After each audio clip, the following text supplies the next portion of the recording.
Sunday afternoon. 20 litres of fresh fuel.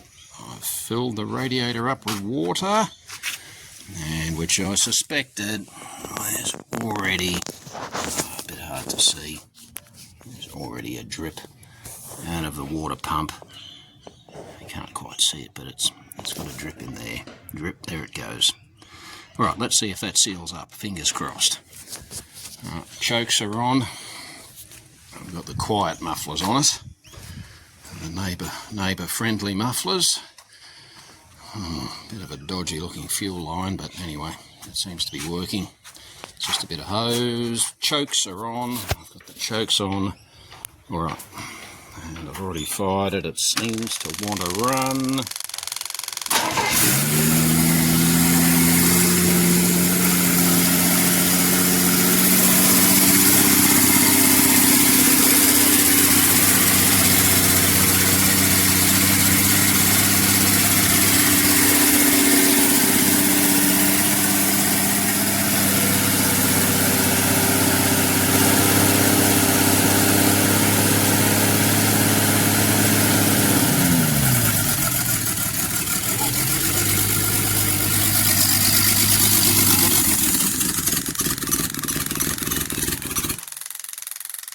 And it's stalled. Okay, seems to be running happily enough. Ran it for a while with the chokes on.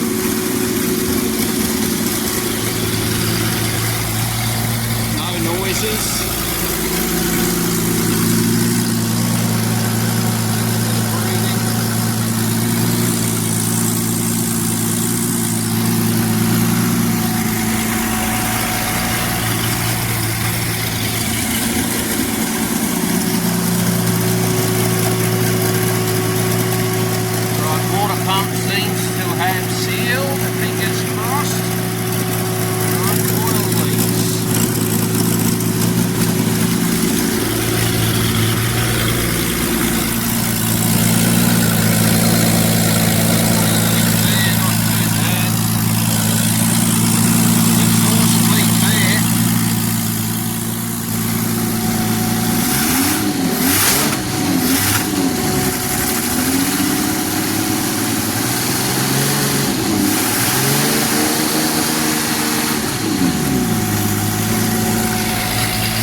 Right, back in the shed after an engine run.